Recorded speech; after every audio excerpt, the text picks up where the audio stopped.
Hi, I'm Erika, and I'm here with BarBara Luna. Hi, Erika. Oh God, my mortal enemy. I was on a soap opera called One Life to Live. And my mortal enemy was Erika. Anyway, here we are at Time Tunnel, and this is Erika, and I am Luna. I actually prefer to be called Luna. Luna? Okay. Well, you know, if you notice on my poster, if you notice the way I spelled BarBara with a capital B, because I think BarBara is pretty, but it's so pretentious, isn't it? BarBara. Because people tend to say Barbara, because we Americans don't say BarBara. So I like to be called Luna. Luna? Yeah. Okay.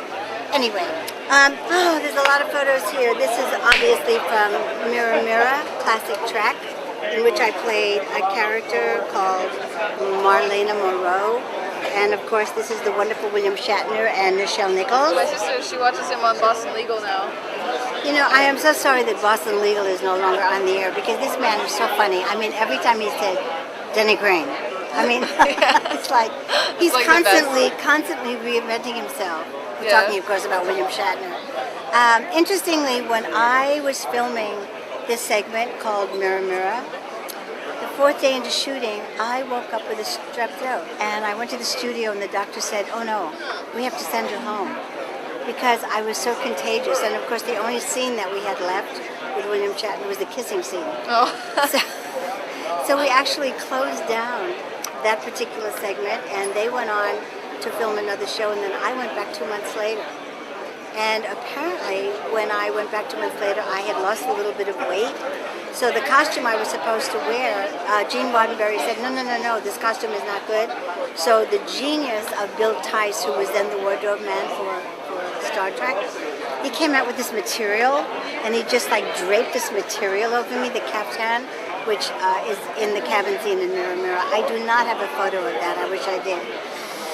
But anyway, that's kind of the story of Mirror Mirror, part of it anyway. Oh, that's pretty cool. So did you have any special stories from any of your other films? Or?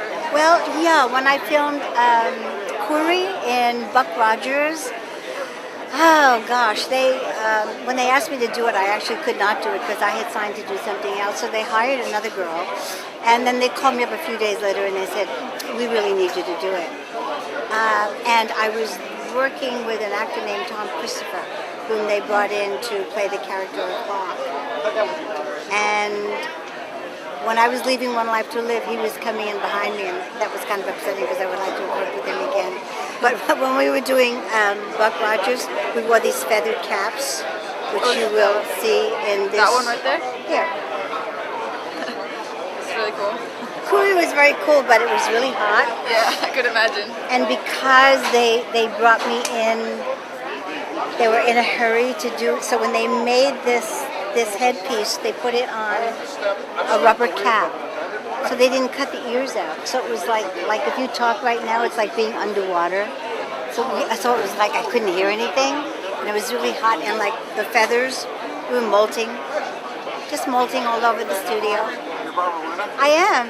You look fantastic. Thank you. I can't believe it. From 40 years ago, you were Captain Kirk's woman. Yes, I'm still his woman. All right. I'm his woman till he says I'm not. Can I ask you about the Deep Space Nine episode where they put Captain Sisko over you? Yes, how dare they? They cut to him and not me.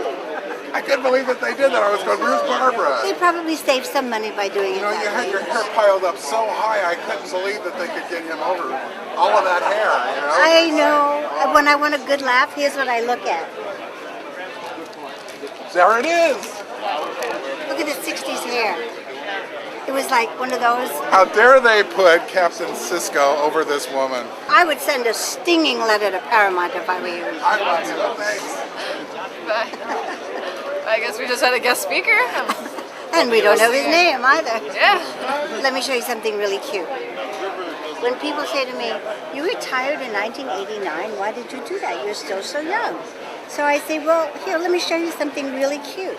This was my first job on Broadway. There I am, that's me, with Mary Martin and Ezio Pinza and Oscar Hammerstein and Richard Rogers. Now, don't you think I worked long enough? I mean, look at me. I'm just a little baby here. And I never stopped working. I just kept working and working and working. And after doing One Life to Live, I said, you know what? I called up my agent and I said, I'm done. I'm done. I want to have a life of no scripts and just travel around and kind of have and these autograph shows are fantastic. Yeah. Oh, here's the caftan I was talking about. Yeah, that's the one. That's the one that Bill Tice just draped over me and made it look really cool. What was one of your most favorite pieces to work on? Like, which one did you have most fun working on? Okay, I think this is a kind of a stock answer because I have been asked that question before, not to minimize your question, but that's kind of like saying, who's your favorite child? Because with every show, every film, every time you work as an actress, there is a new experience. So, for instance, look at this picture. Frank Sinatra. I mean, you know, and I can't say he was my favorite because, I mean, I worked with Frank Sinatra, Spencer Tracy, Jimmy Stewart, Henry Fonda, started out on Broadway with Yul Brynner, and on and on and on. So it's hard to say which is your favorite. I can't honestly say I have a favorite. Every show that I've ever done is like a favorite. When I first went to Hollywood, there were a lot of Westerns, and because of my background and my look, I couldn't really pin down my ethnicity. So in every Western, I was the señorita, and one of the shows I guested on was a show called Overland Trail, and the stars were Doug McClure, and that's who I married. So yes, I fell in love with Doug McClure. People always say, is William Shatner a good kisser? And I always go, yeah, he was a good kisser, but I married the really good kisser. And another good kisser was Michael Landon when I guest starred on Bonanza. Is there anything that you would like to say to our viewers? Hello, viewers. Stay healthy, stay happy, have wonderful holidays, and come see me if I'm ever in your state or city or somewhere in time. And I love all of you, and thanks for watching Star Trek, if you do, and I'll see you around sometime. Thanks, Erika. Thank you. We're now heading off. So, Into the sunset. To the sunset.